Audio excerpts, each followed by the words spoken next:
या परमात्मा, एक ऐसी अनहोनी हो गई, हमारे ड्राइवर से उस लड़की का एक्सीडेंट हो गया और वो सड़क पर ही उसके सर में चोट लगने के कारण वो बेहोश हो गई। मैं उसे अपने गाड़ी से अस्पताल में लिवा के भर्ती कर रहा हूँ। अस्पताल में डॉक्टर साहब से बोल दिया हूँ कि डॉक्टर साहब इसके इलाज में जितना पैसा लगेगा मैं पूरा पैसा और खून देने के लिए तैयार हूँ, लेकिन इस लड़की को जल्दी से जल्दी होश आनी चाहिए। ड्राइवर अनुराग को अस्पताल में ही छोड़ के आया हूँ। अब मैं भी चल रहा हूँ अस्पताल में, उस लड़की की तबीयत के बारे में जानकारी लेता हूँ और डॉक्टर साहब से मुलाकात करता हूँ और तुरंत चल रहा हूँ। क्यों अनुराग? हाँ साहब। मैं तो तुम्हें अस्पताल में छोड़ के आया था। हाँ। और उस लड़की के पास कैसे तुम यहाँ आ गए? साहब लड़की खोज आ गया है, हमारे बहुत डर लागत रहन। लड़की को होश आ गया? लड़की खोज आ गया, हमके बहुत हम डराते हैं, ई बारे हम भाग गए, हमके कहूँ कुछ हो जाए। चलो अच्छा हुआ, भगवान ने उसे होश ला दिया। चलो उस लड़की के पास चलते हैं और डॉक्टर साहब से मुलाकात करते हैं। चलो चले साहब।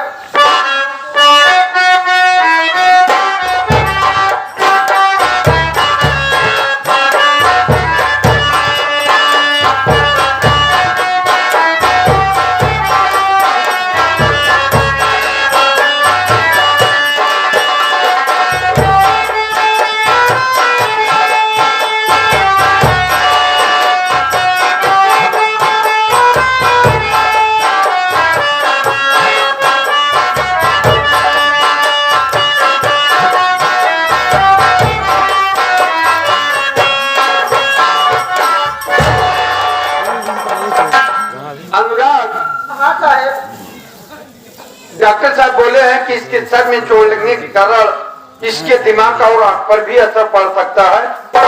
क्यों? पट्टी तुम खोलोगे? अरे नहीं साहब, आपसे नहीं खोलूंगा। अब मुझे डराता ही अगर एक होश में आई है। बैठ जाओ, मैं खोल रहा हूँ।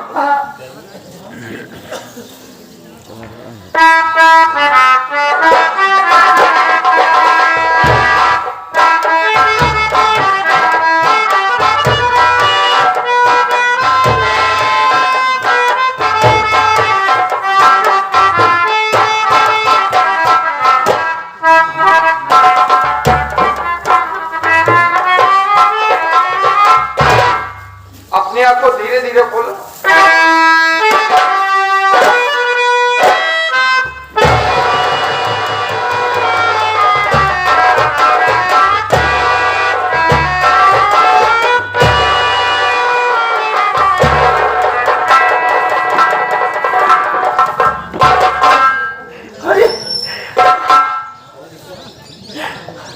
अरे मुझे तो सब कुछ दिखाई दे रहा है। मैं सब कुछ देख सकती हूँ। ये भगवान, ये आपका कैसा चमत्कार और कैसा करिश्मा की गई हुई रोशनी आज वापस दोबारा मेरी आंख में आ गई।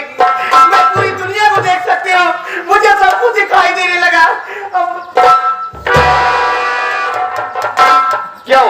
इसके पहले दिखाई नहीं देता था कार्तिक? नहीं बाबा जी, इसके पहले मेरी आंख में रोशनी नहीं थी, मेरी दोनों आंख की अंधी थी।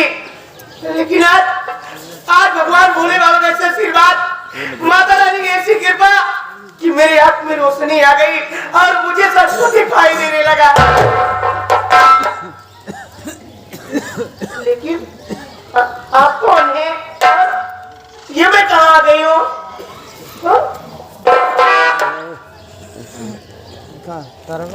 ये कौन सी जगह है?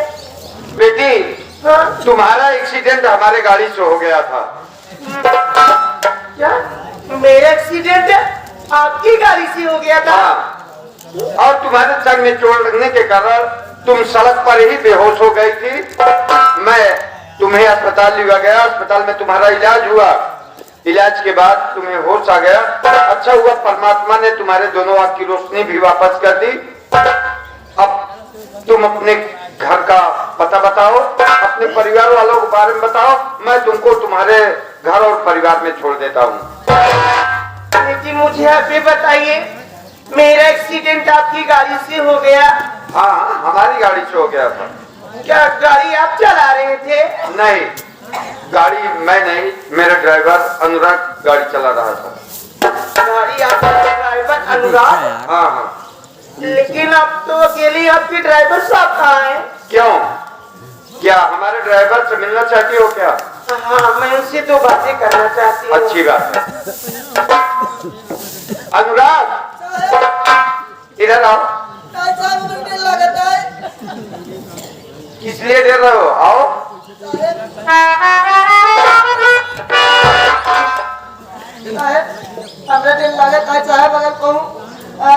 पुलिस कंप्लेन कर दी साहब, हम जेल में चला जाए साहब। घबराओ नहीं, मैं हूँ। अब तुम्हें जेल और फांसी और कंप्लेन कुछ भी नहीं होगा, इसलिए कि उसका इलाज कराया, उसे होश आ गया, वो अच्छी हो गई। यही नहीं, उसके दोनों आँख की रोशनी भी वापस आ गई। तो पहले अंधी थी, अब उसे दिखाई देने लगा। पहले अंधी आप मिलना चाहते हो? यही है ड्राइवर साहब हमारे।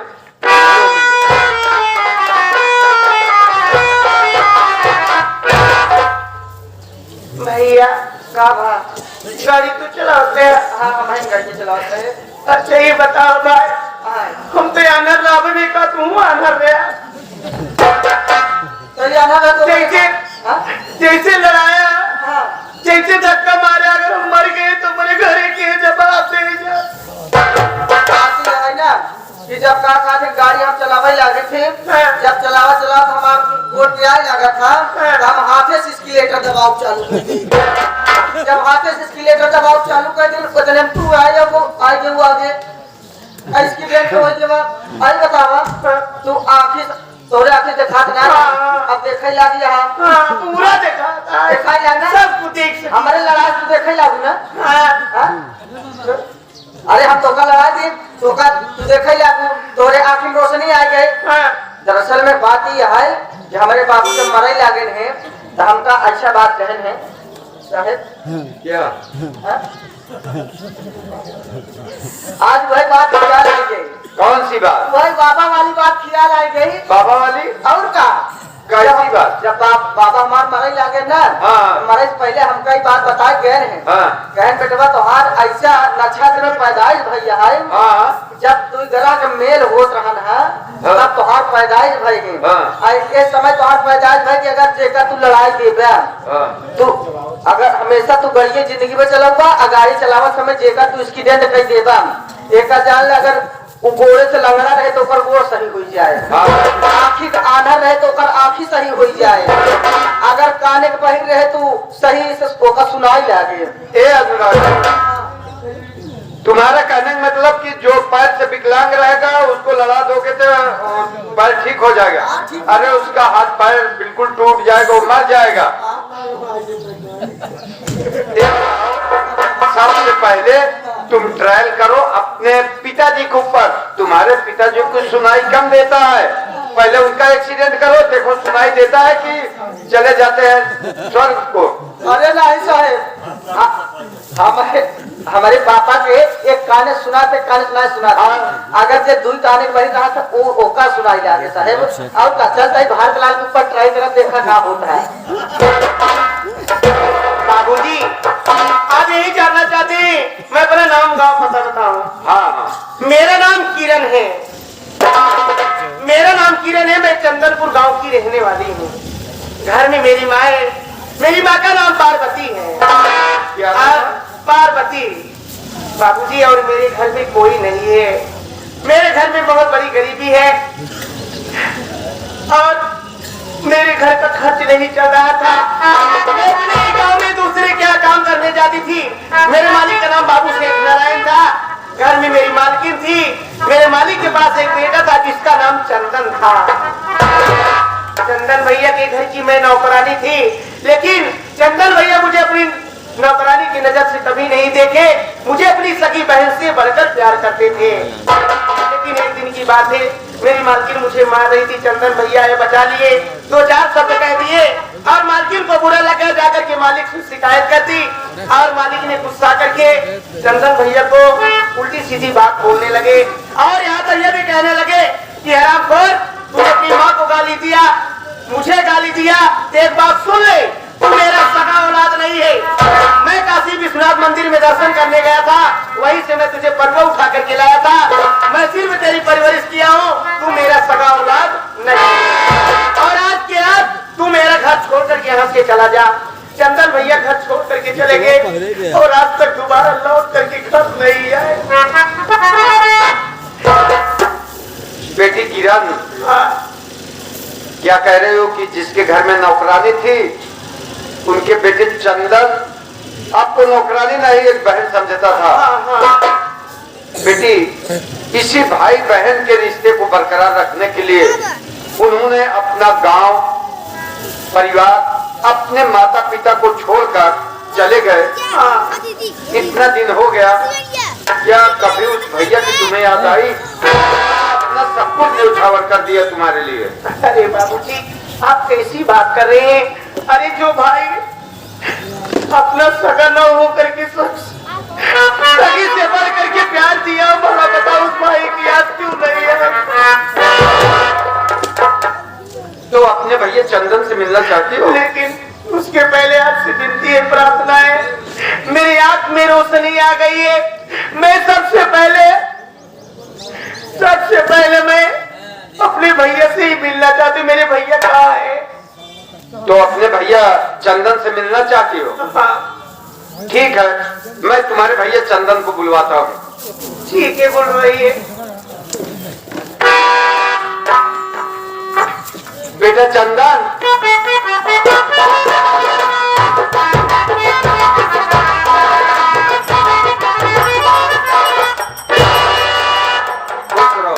कहिए अचानक बुलाने का कारण क्या है?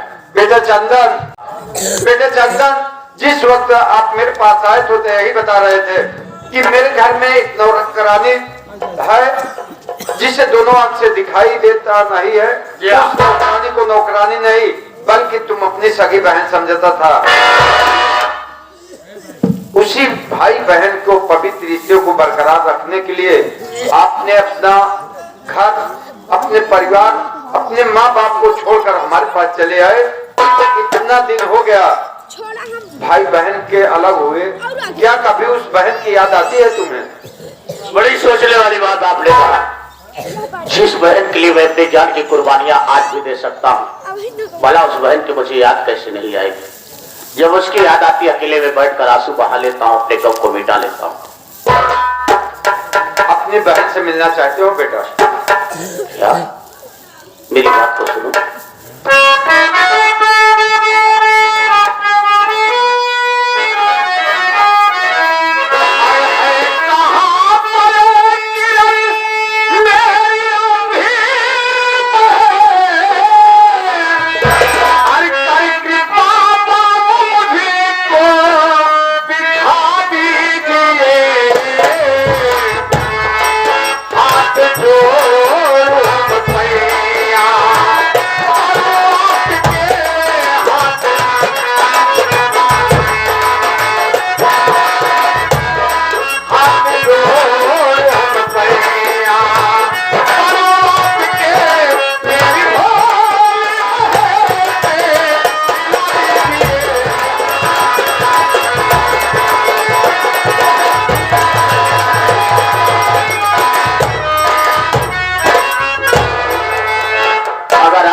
मेरी बहन को जानते हैं, एक बार ईशा भागे भाई से मेरी बहन को मिला दीजिए। मैं आपसे हाथ जोड़ता हूँ, मैं आपके पाँव पड़ता हूँ बापू। बेटा चंदा, आज सुबह जब मैं कोर्ट जा रहा था जी, अनुराग गाड़ी चला रहा था, तुम्हारी उस संधी बहन को दिखाई नहीं दे रहा था। उसे ये नहीं पता था कि गाड़ी किस तरफ से आ रही है।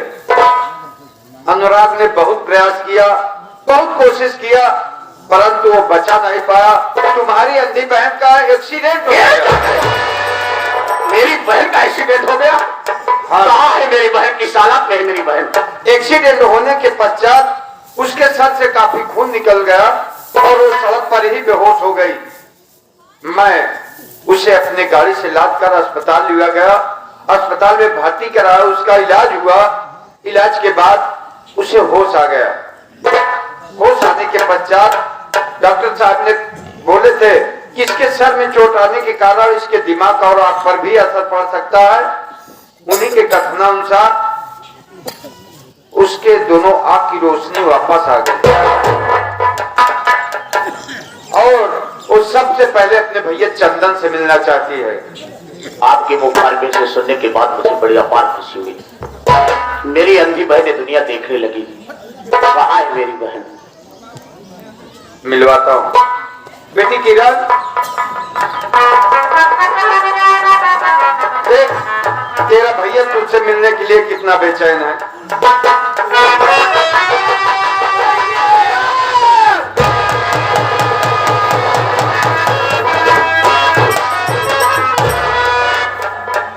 भैया मुझे छोड़कर आप कहाँ चले गए थे भैया? मैं तुझे छोड़कर कहीं नहीं गया।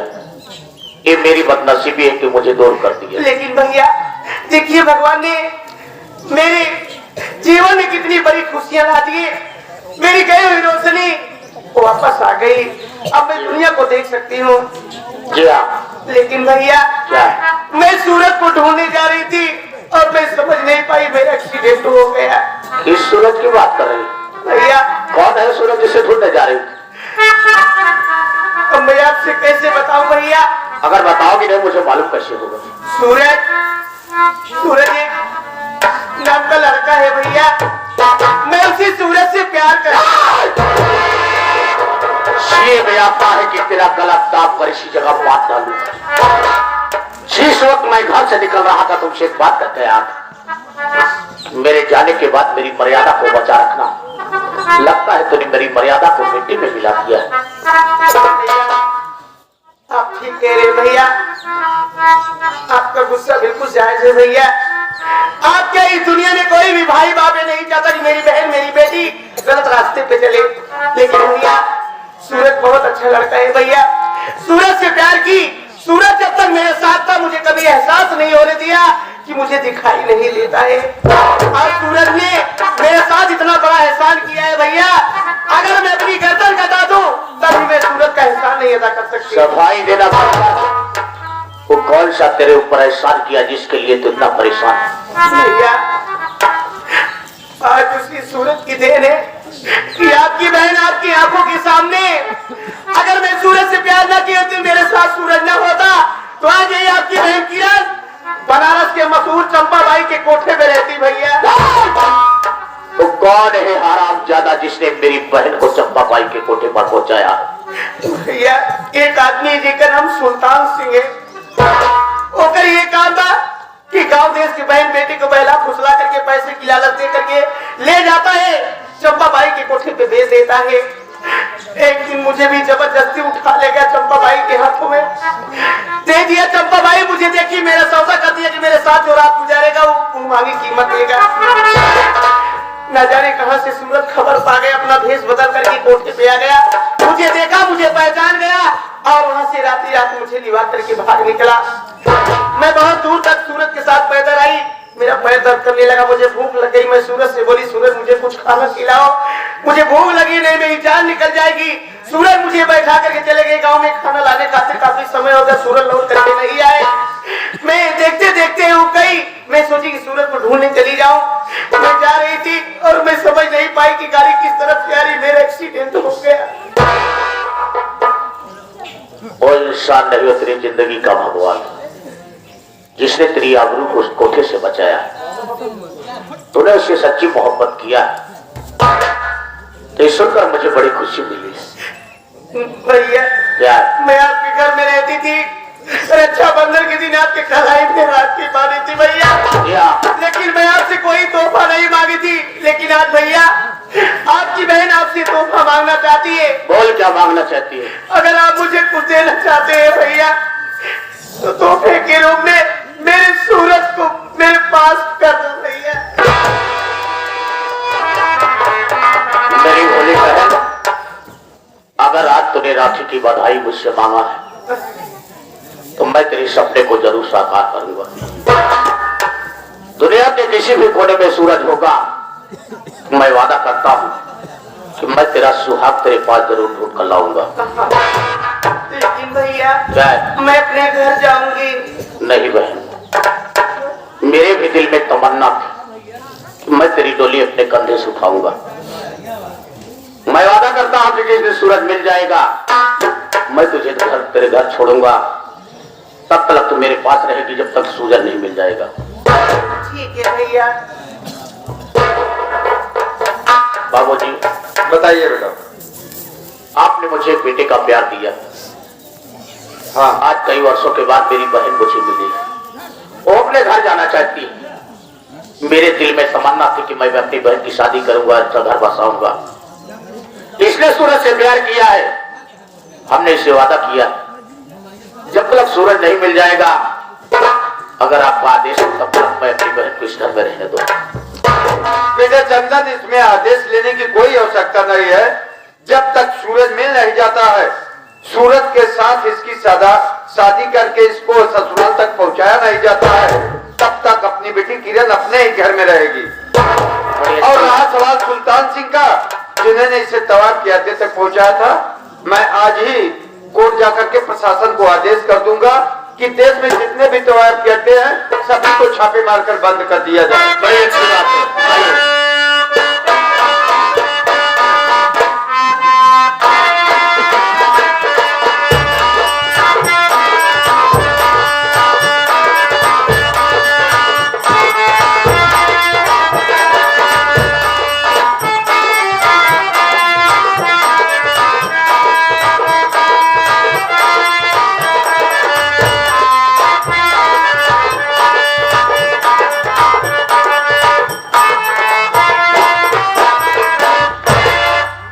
क्या बताऊं, मेरे घर में आग भी लग गई। अब मैं कहाँ जाऊंगी? मुझे बहुत जोरों से भूख लगी है। मैं चल रही किसी गांव में, किसी से खाना मांगकर अपना पेट जियाऊंगी।